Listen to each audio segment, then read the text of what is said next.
Hoy estamos iniciando temprano.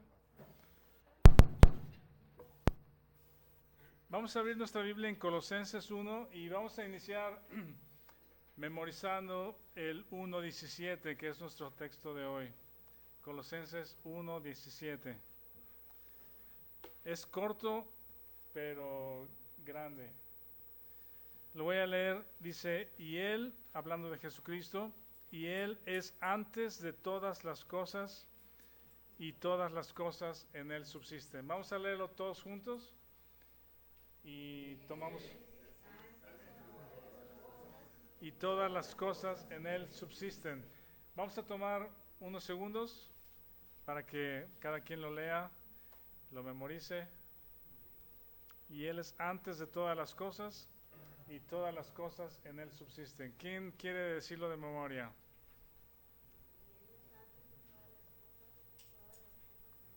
Ajá, Colosenses 1:17. Acordámonos que al memorizar y repetir, digamos, el texto, ¿verdad? Colosenses 1:17, y Él es antes de todas las cosas, y todas las cosas en Él subsisten. ¿Alguien más lo quiere memorizar? ¿Lo quiere decir de memoria? Ajá, 1:17. ¿Alguien más?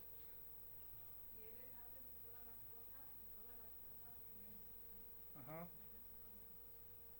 ¿qué más? De este lado, valiente, una valiente. Ajá, 1:17. Digámoslo todos juntos una vez más. Y Él es antes de todas las cosas, y todas las cosas en Él subsisten. Ese es 1:17. Gracias Dios por este día, por la oportunidad de reunirnos como tu iglesia, la que tú compraste con un gran precio, el precio de tu sangre,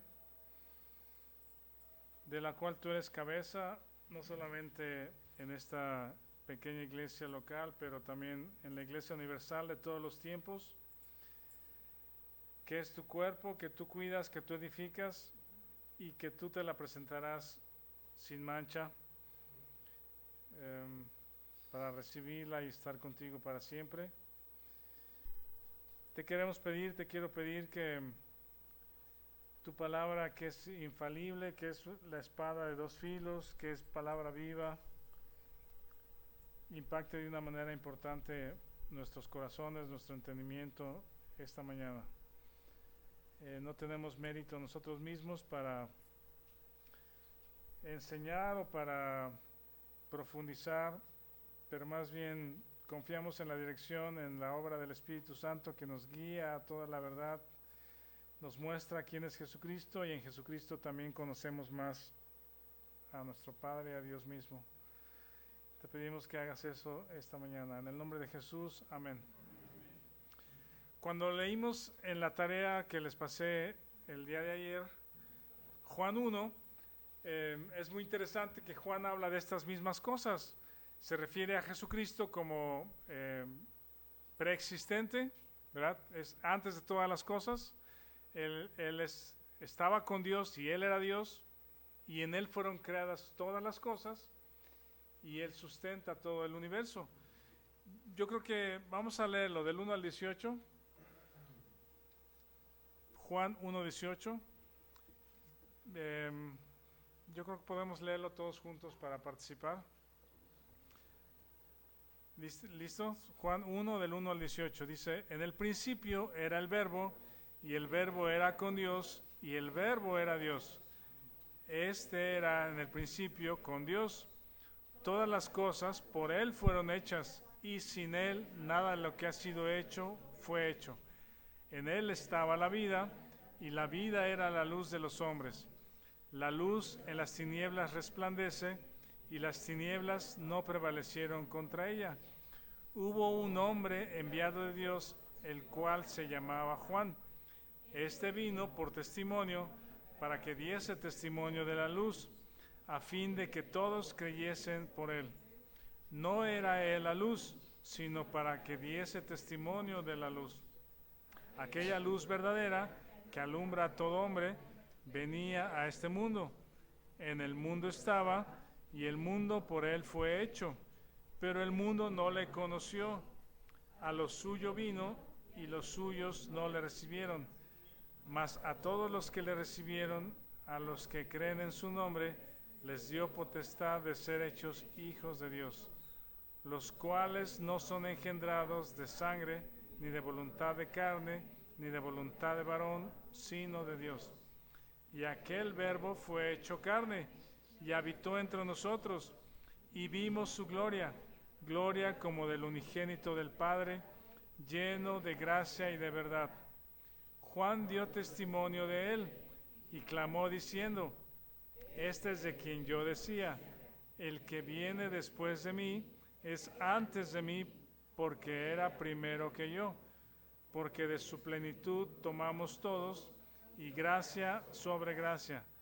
Pues la ley por medio de Moisés fue dada, pero la gracia y la verdad vinieron por medio de Jesucristo. A Dios nadie le vio jamás. El unigénito del que está en el seno del Padre, Él le ha dado a conocer. ¿Ven la unidad de las Escrituras en este sentido? A Dios nadie le vio jamás. El Hijo nos lo da a conocer.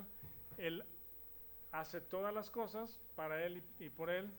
Y Colosenses 1:17 continúa y dice: todas las cosas en Él subsisten. Y Él nos da a conocer al Padre. Quiero señalar tres cosas. La primera, la preexistencia de Cristo. Cuando en Colosenses Pablo está escribiendo contra los errores comunes en la ciudad de Colosas respecto a Jesucristo como un profeta más, como una persona más, ¿verdad? Como un buen hombre, un buen profeta, una buena persona, y se queda en ese nivel para muchos, pero en el libro de Colosenses Pablo exalta a la persona de Jesucristo al lugar que es, ¿verdad? Y uno de ellos es la preexistencia. Él es Dios, Él es antes de todas las cosas, y a través de Jesucristo Él nos da a conocer el eterno poder del Padre, según Romanos 1. Él es antes de todas las cosas. La Trinidad, el único Dios o el uno Dios o el Dios único en tres personas, existe antes de todas las cosas. Yo sé que hay muchas preguntas respecto a esto cuando pensamos y nos viene algún, ¿cómo se dice? Alguna crisis existencial, ¿verdad? De quién es Dios, de dónde viene, quién lo hizo, y todas estas preguntas es de dónde surgió, dónde vive, cómo inició la persona de Dios, qué hacía antes de toda la creación. Hay muchas preguntas que no vamos a poder contestar. Nuestro entendimiento, nuestra mente es pequeña, y nos basta solamente confiar en lo que Dios revela en Jesucristo, en la creación y en las Escrituras. ¿Por qué no hay más dioses como Dios? ¿Por qué no hay muchos como Él que existieron antes de la creación? Solo hay uno. Es el único Dios. Es un Dios eterno o tiene eterno poder. Habita en luz inaccesible. Nadie podrá verlo jamás, pero Él se da a conocer a través de la persona de Jesucristo. Y Él existe antes de todas las cosas como la segunda persona de la Trinidad, y como vemos en Juan 1, es Dios encarnado, Emmanuel anunciado, Dios con nosotros en el Antiguo Testamento, se hace carne y Él revela o da a conocer la gloria de Dios entre su creación. La segunda cosa que habíamos comentado es que todo está hecho por Él. Él es el creador, Jesucristo es el creador. Cuando menciona en el versículo 15 de ahí de Colosenses que Él es la imagen del Dios invisible, el primogénito de toda creación. La palabra primogénito no significa que sea el primero de la creación o el primero creado, ¿verdad? No está diciendo que, como algunos afirman equivocadamente, que Dios creó a Jesús y después todo lo demás de la creación. Cuando dice que es el primogénito de toda creación, significa que Él es el generador de todas las cosas creadas. En Él y por Él fueron creadas todas las cosas. Y lo que les mandé la semana pasada, una pequeña nota, tenía la intención de mandarles cada día un ejemplo de la creación ahí en el grupo, pero pensé que quizá era demasiado estar todos los días mencionando una creación como el pájaro carpintero, ¿verdad? Que tiene un diseño inteligente.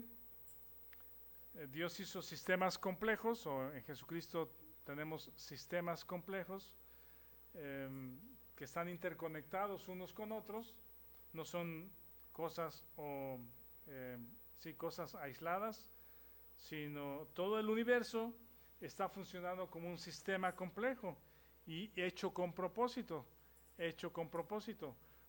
los salmos nos dicen que los cielos cuentan la gloria de Dios y el firmamento anuncia la obra de sus manos. Jesucristo es el generador, es el creador, y todo fue hecho por Él y para Él. La frase que quiero destacar, que lleva el título del mensaje de hoy, es que todas las cosas en Él subsisten.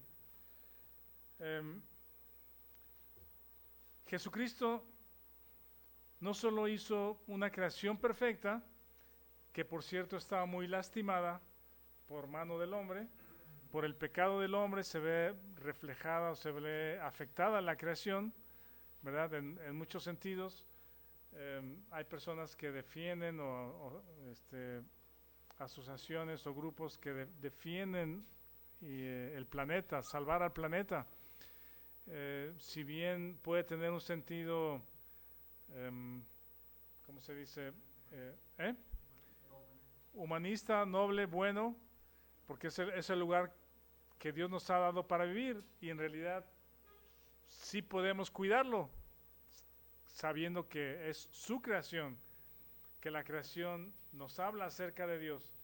Sin embargo, sabemos que esta creación tiene un fin, ¿verdad? Pedro nos habla que los elementos y la tierra serán quemadas. Tiene un fin. No hay forma de salvarlo de ese fin, ¿sí? Podemos cuidar el agua, podemos evitar la contaminación, ¿verdad? Hay muchas cosas que el pecado, la avaricia, la maldad del ser humano ha causado y ha dañado la creación. Dice que la creación gime a una, ¿verdad? Para esperar también su propia redención respecto a el gobierno de Jesucristo sobre este mundo por 1000 años. Aún así, con la creación dañada por causa del pecado, podemos ver y entender que Jesucristo sustenta la creación. Jesucristo sustenta la creación, ¿sí? En Él subsiste, Él la controla, Él controla todo el universo. Él es la fuerza cohesiva del universo. Él mantiene unido, funcionando, como en las cosas pequeñas, en el cuerpo humano. El cuerpo humano es podemos llamarles un sistema de sistemas, ¿verdad? Hay algo que se descompone en el cuerpo humano y todo lo demás empieza a fallar, ¿sí? El universo no es diferente. Si algo a gran escala dañara el universo, todo el universo, los planetas colapsarían. Pero el Señor Jesucristo sustenta el universo, sustenta la creación. Él mantiene unida la creación y funcionando. Leemos en los Salmos que Dios es bueno con su creación. El sol, ¿cómo se llama? Iba a decir como una canción conocida, ¿verdad? Pero Él hace llover, Él hace salir el sol sobre buenos y malos. Él hace que la tierra produzca riqueza. La tierra es rica, la tierra produce riqueza en todos los granos y frutas que la tierra misma produce.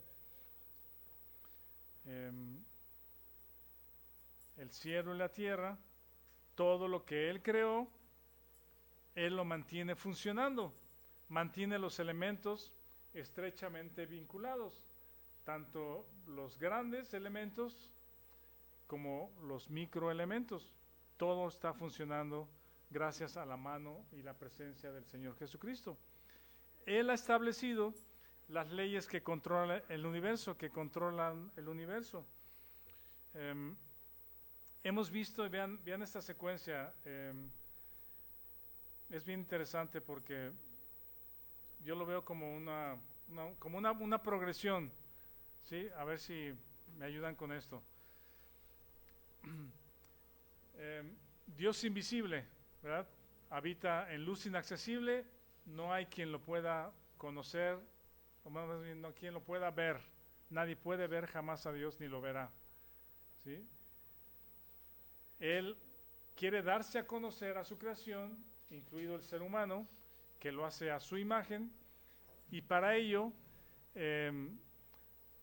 Jesucristo nos los da a conocer a través de las cosas hechas, con todos los detalles, el diseño inteligente, los sistemas complejos y los propósitos con los cuales hace todas las cosas en la creación. Y podemos ver a Dios en toda la creación. Y lo podemos ver y conocer a través de la ciencia. Les hacía una nota ahí la semana pasada de que alguien decía también, de otra forma, una de las frases que les decía, si un sorbo de ciencia te puede hacer ateo, pero Dios te está esperando adentro del vaso, ¿sí? Cuando el hombre ve la creación a detalle y estudia y analiza las cosas de la creación, incluso metiéndolas al laboratorio para analizarlas a través del método científico, tiene que llegar a la conclusión de que no es casualidad. No es casualidad que las cosas funcionen así solamente por el paso de los años y la adaptación de los elementos de la creación. Entonces, Dios invisible se da a conocer a través de las cosas hechas, se revela en Jesucristo, en la persona de Jesucristo, ¿verdad? En Jesucristo, siendo Él el Rey, somos trasladados a su reino. Ya me pasé Génesis 3, ¿verdad? La caída, que Satanás usurpa la creación y se hace señor de la creación, y sometiendo al ser humano en pecado, en muerte, y en muerte eterna, pues. Ese es lo que Satanás hace, y somete a la creación de Dios a ese estado, a esa posición y a esa condición. Sí, lo somete en pecado y en muerte. Jesucristo se hace presente sin pecado, como redentor. Ya lo vimos en el 1:14, en quien tenemos redención por su sangre, el perdón de pecados. Dios pone a todo aquel que cree en el reino de su amado Hijo. Es un reino espiritual, no físico aún. Jesucristo, al estudiarlo, al leerlo, al verlo, al encontrarlo en las Escrituras, Él nos revela al Padre invisible, ¿sí? Él nos revela a Dios invisible, Jesucristo. Después entendemos que Él es el generador de toda la creación, Él es antes de todas las cosas en Él subsisten, Él las mantiene,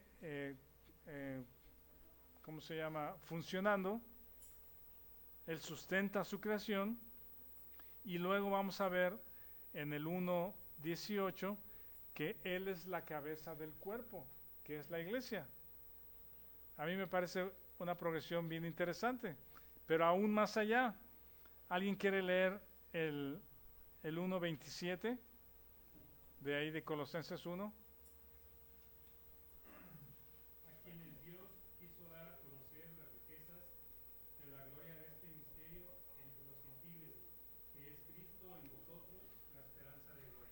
Una palabra que vamos a encontrar más adelante es esta, que se llama, es un misterio. Es un misterio el Evangelio y todo este relato del Dios invisible que se da a conocer a su creación a través de Jesucristo. Tiene cosas misteriosas, y ese misterio o cosas ocultas que no habían sido entendidas anteriormente, ahora al leer Colosenses y las cartas de Pablo, ese misterio es revelado, ¿sí? Y vean cómo culmina, al menos hasta el versículo 27, toda esta progresión que les estoy diciendo, ¿sí? Dios invisible se da a conocer en Jesucristo, la imagen de Dios en la creación presente, la redención, el reino de su amado Hijo, y el misterio final o continúa diciendo la esperanza de gloria es Cristo en vosotros. Ahora es Cristo en vosotros. ¿Algún comentario? Sí, Alex. Cuando se refiere a gentiles, tiene que hacer la distinción de lo que sucede en el Antiguo Testamento, de que Dios escoge a un pueblo, bueno, primero a un hombre, Abraham, para de él hacer un pueblo, que es los hijos de Israel, o Israel y los hijos de Israel, y darles una tierra, porque a través de Abraham y Israel vendría Jesucristo como Mesías, y esa línea sanguínea, digamos, a partir de Abraham, es un pueblo escogido.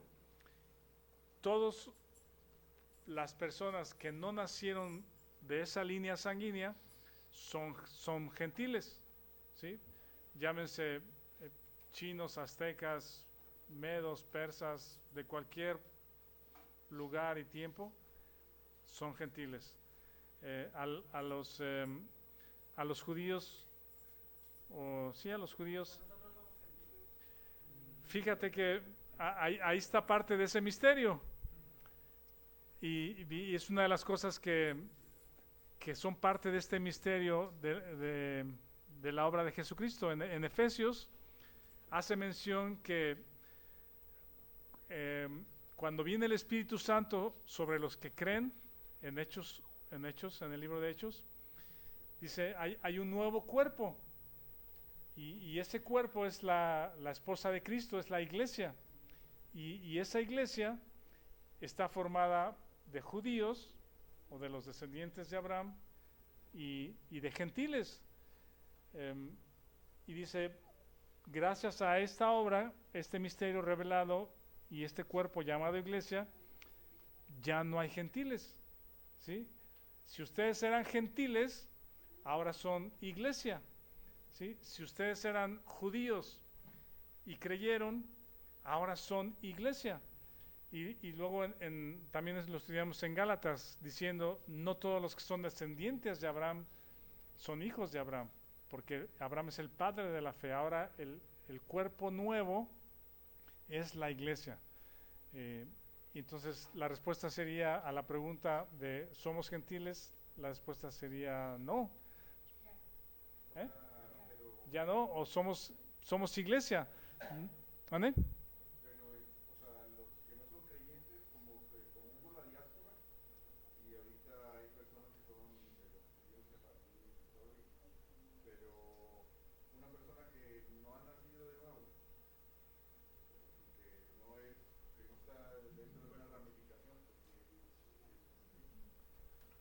Sí, fuera de la iglesia de los no creyentes, los judíos de sangre que no aceptaron que Jesucristo era el Mesías, a los suyos vino y los suyos no le recibieron. Judíos dijeron, Jesucristo no es nuestro Mesías, nosotros estamos esperando a otro Mesías. Ellos siguen siendo judíos o llamándose judíos, y fuera de ellos, si no son iglesias, si no han nacido de nuevo, los inconversos son gentiles en ese sentido.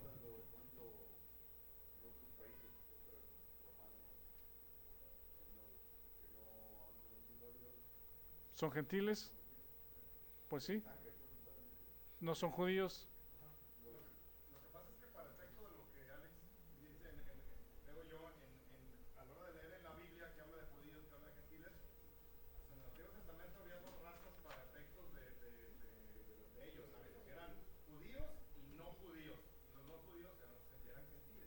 Sí, las dos razas independientemente del pueblo que sea. Y ahora en el Nuevo Testamento, bueno, toma una connotación diferente en la parte de la iglesia. sí, exactamente. Sí, Pero hoy día los que son judíos ven a los que no son judíos como hoy, como gentiles. pues supongo que sí, sí. Siguen estancados en el Antiguo Testamento. De hecho, hay una gran controversia en este momento por el tema de Israel, su territorio y la guerra que Israel está haciendo junto con Estados Unidos y los que apoyan incondicionalmente a Israel porque son el pueblo de Dios. Eh, digamos que hay mucha controversia respecto a esto, que quizá algún momento podríamos abordarlo. Bueno, continúo. No, ¿de qué? Eh, esta es parte, este es el misterio. Quiero ver si lo puedo transmitir o al observarlo en la Biblia. El Dios invisible ahora es Cristo en vosotros, la esperanza de gloria. Jesucristo es nuestra esperanza y pasa por toda esta progresión, pues, ¿sí? ¿Cómo ven? ¿Sí? ¿Sí me doy a entender un poquito? Vamos a ir estudiando todavía más acerca de estas cosas conforme despleguemos el libro de Colosenses. Respecto a que el Señor Jesucristo sustenta todas las cosas en Él subsisten, encontré algo bien interesante. Hay un astrofísico norteamericano, quizá lo han escuchado, se llama Neil deGrasse Tyson. Neil deGrasse Tyson. Es un autor, ¿vale?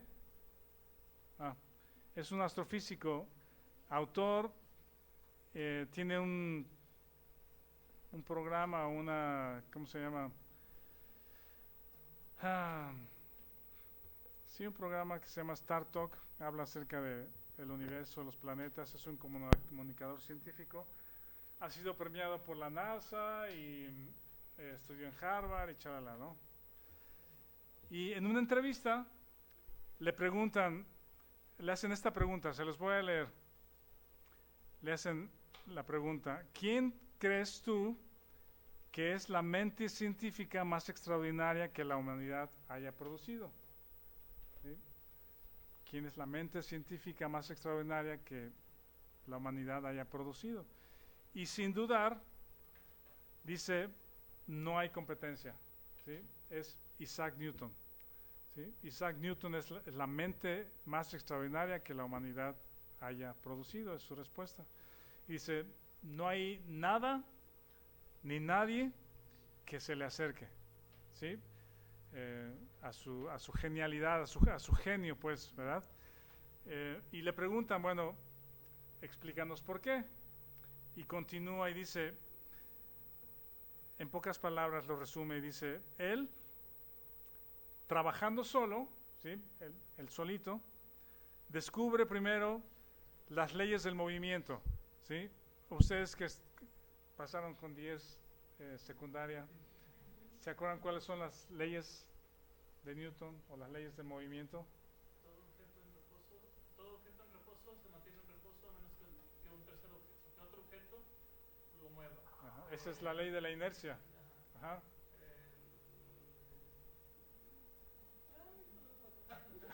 Ahí vas, ahí vas.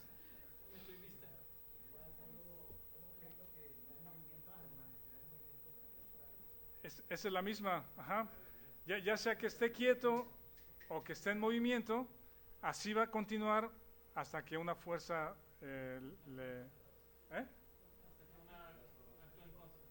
sí, le afecte o el estar quieto o el estar en movimiento. Esa es la ley de la inercia.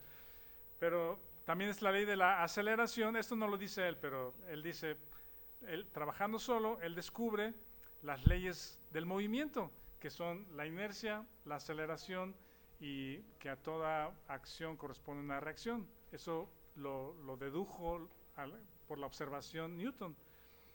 Y luego continúa y dice, descubre la ley del movimiento. Después, descubre la ley de la gravedad. o tiene otro nombre por la escala, dice, o es la ley de la gravitación universal. ¿Sí? ¿Alguien se acuerda de la ley de la gravitación universal? Si no, ahorita entramos a ella.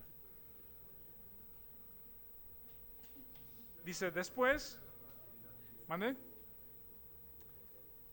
Bueno, dice, descubre las leyes del movimiento, las leyes de la gravitación universal,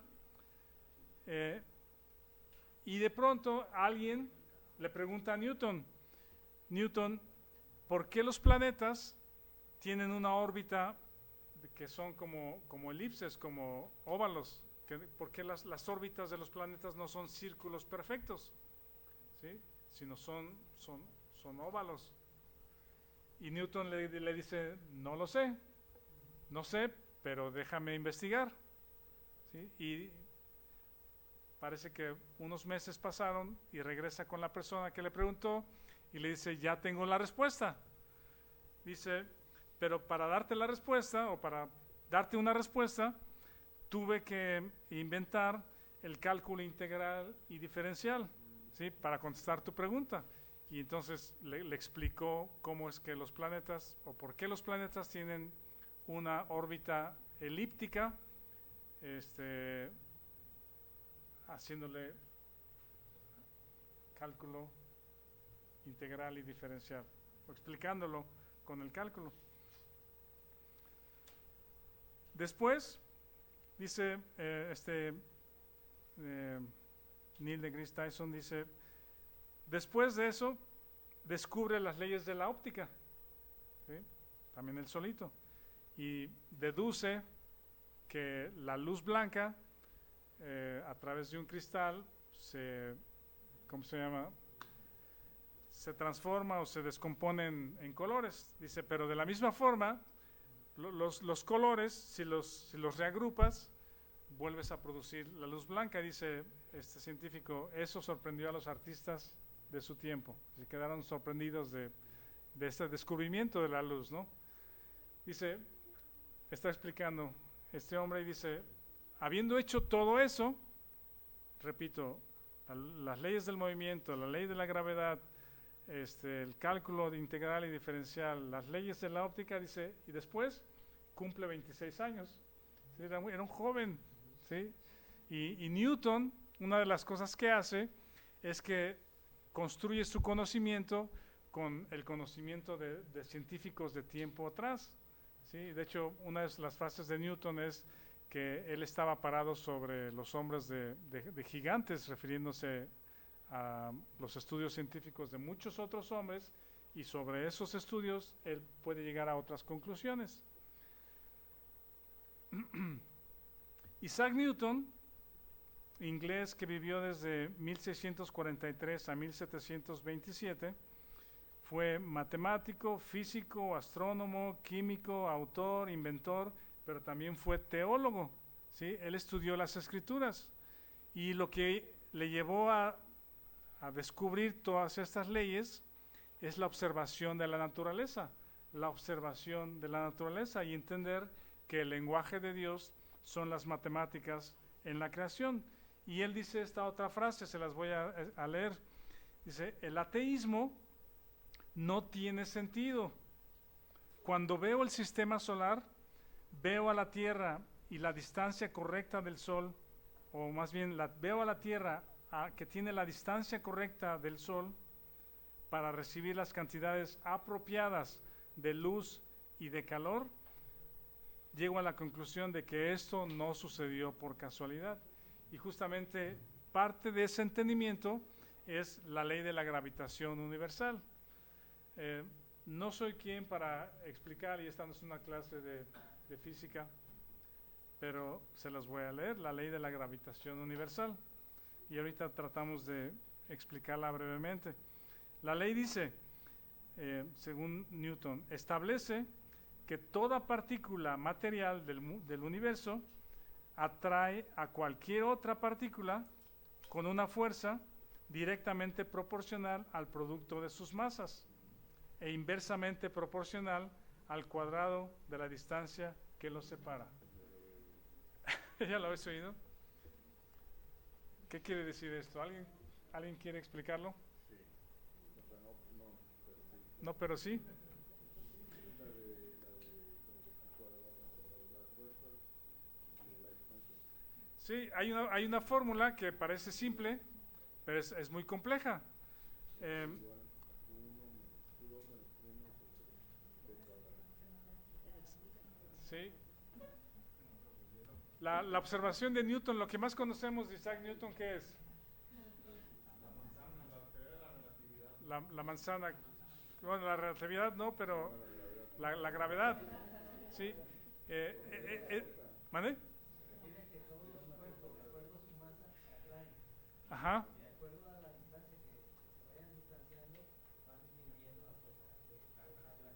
Ajá. Ajá. Sí, por ahí va el asunto. Por eso, de una manera sencilla, el tema de la manzana que cae del árbol ilustra esa ley de la gravedad o de la gravitación universal, siendo el planeta Tierra una gran masa, siendo la manzana una masa pequeña y, ¿vale?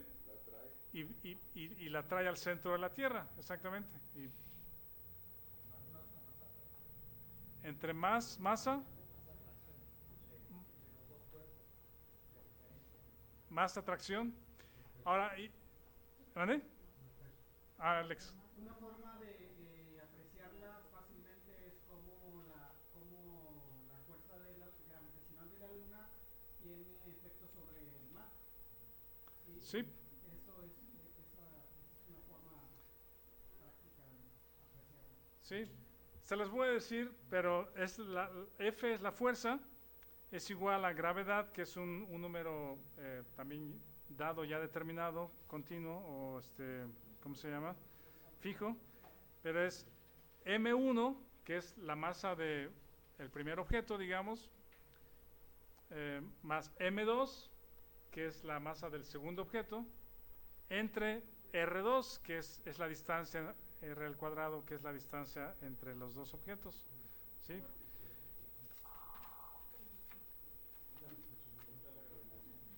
Sí. El punto es este. Si observamos el sistema solar, debe ser sorprendente cómo es que la distancia entre los planetas, combinado con la masa de los planetas, no son un caos, no son, de hecho, si hubiera una pequeña desviación o una reducción, déjeme decirlo de esta forma, son los planetas, son las lunas de los planetas, ¿sí? Y los planetas teniendo su órbita. Si hubiera una reducción mínima, digamos que en el tamaño de la Tierra, que la Tierra fuera, no sé, por decir un número, 5 kilómetros más pequeña, desestabilizaría todo el sistema solar, empezaría a vibrar y sería una explosión, ¿cómo se dice?, cósmica, ¿sí? Los planetas chocarían porque desestabilizaría esta fórmula de la gravitación universal. ¿Sí me doy a entender? ¿Sí? Y también que unos planetas rotan para el otro lado, ¿no? Uno, que es Mercurio. Mercurio. Ajá. También Newton descubrió por qué, o lo explica por qué.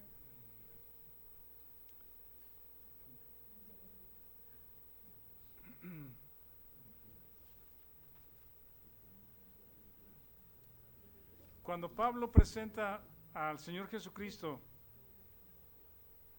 como el creador de todas las cosas y el sustentador de todas las cosas en milímetros, distancia, masas, calor, temperaturas, ¿sí? Y cómo funciona el sistema solar en este caso, y el sistema solar es parte de otro gran sistema llamado la Vía Láctea, y de ahí al infinito, ¿verdad?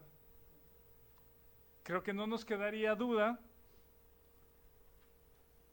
provocaría en nuestros corazones o nuestra persona un deseo de ponernos de rodillas delante de Dios y dar gracias por Jesucristo, que sustenta todas las cosas. Y después que este Jesucristo es dado a la iglesia como cabeza, este Señor Jesucristo que controla y determina y mantiene toda la creación en su lugar, funcionando, es la cabeza de la iglesia. ¿No tendrá el Señor Jesucristo cuidado de la iglesia? De sustentarla, de cuidarla, de formarla a la imagen de Cristo, de presentársela a una iglesia gloriosa. Y después el versículo 27 que luego Joshua nos va a compartir, que es la esperanza de gloria, es Cristo en vosotros. Este gran sustentador es Cristo en ti. Esa es nuestra esperanza. Cuando tenemos grandes situaciones que nos alteran, ¿verdad? Que nos alteran la vida, el día, que nos ponen a sudar o sudar frío, que nos quebrantan, que nos quitan la esperanza, que no vemos más allá del túnel oscuro, no vemos la luz, pensamos inmediatamente que Dios se olvidó de mí, que Dios no me está escuchando, que Jesucristo está ocupado en otras cosas, o que Jesucristo no puede con tantas cosas, ¿sí? Pero creo que Pablo o el Espíritu Santo acertadamente exaltan al Señor Jesucristo con esta progresión que es la imagen de Dios, que crea todas las cosas, que sustenta todas las cosas, que es cabeza de la iglesia y tiene cuidado de nosotros, y la esperanza en nosotros, o la esperanza de gloria, es Cristo en nosotros. Él puede sustentarnos. De hecho, una frase que menciona ahí en Juan, que olvidó decirle que la tuviéramos presente, es que en Jesucristo encontramos o es revelada la gracia y la verdad. ¿Sí? Dice, la ley viene a través de Moisés, ¿qué puedes hacer tú para Dios? Pero la gracia viene a través de Jesucristo, la gracia y verdad a través de Jesucristo. Jesucristo dado a la cabeza, pero Jesucristo dado a la iglesia como la cabeza, implica que Él nos cuida, que Él nos sustenta, que Él nos guía, que Él nos enseña y que Él tiene preeminencia sobre todas las cosas en la iglesia. Debe tener la preeminencia sobre todas las cosas en la iglesia. Dice, para que tenga la preeminencia, en el versículo 18 dice, y Él es la cabeza del cuerpo, que es la iglesia, el que es el principio, el primogénito entre los muertos, o igual otra vez, el primero de entre los muertos, para que en todo tenga la preeminencia. Preeminencia significa que posea siempre el primer lugar. Ese es el lugar que tiene Jesucristo. Ese es el Jesucristo en el cual nosotros creemos, al cual conocemos, el cual es nuestra esperanza. Y termino diciendo, continuamos la próxima semana con este tema de la iglesia y cómo a través del libro de Colosenses la vida de Jesucristo es revelada en la vida del creyente. Jesucristo es nuestra vida, estamos completos en Él, sin Él no tenemos esperanza. El Padre exalta al Hijo. ¿Sí? Cuando hablamos acerca de la Trinidad, vean esta parte. El Padre exalta al Hijo. ¿Sí? Le da un nombre sobre todo nombre para que delante de Él se doble toda rodilla. El Hijo dice, nada hago por mi propia cuenta. Y el Hijo se somete al Padre. ¿Ven qué interesante? ¿Sí? El Padre exalta al Hijo. El Hijo dice, no hago nada por mi propia cuenta. Se sujeta al Padre. El Espíritu Santo humildemente guía a la iglesia para la predicación del Evangelio de Jesucristo. El Espíritu Santo actúa en la vida de las personas para que Jesucristo sea exaltado. Y Jesucristo dice respecto al Espíritu Santo, les conviene que yo me vaya, porque Él, el Consolador, el Espíritu Santo, les va a guiar a toda la verdad. Esta es la Trinidad, ¿sí? El Padre exaltando al Hijo, el Hijo sometiéndose al Padre, el Espíritu Santo hablando acerca del Evangelio de Jesucristo, el Espíritu Santo guiándonos a toda la verdad. La meta de Pablo, entonces, al estudiar Colosenses, es que entendamos, que lleguemos al entendimiento de la gran persona de Jesucristo en toda su magnitud, que Jesucristo sea magnificado en nuestras vidas, dándonos cuenta que todas las cosas en Él subsisten, Él es la cabeza de la iglesia y Él es nuestra única esperanza. Solamente en Él podemos confiar permanentemente en nuestras vidas. Creo que terminé muy temprano, pero terminamos por hoy. Tenemos más tiempo para platicar. Gracias, Mario.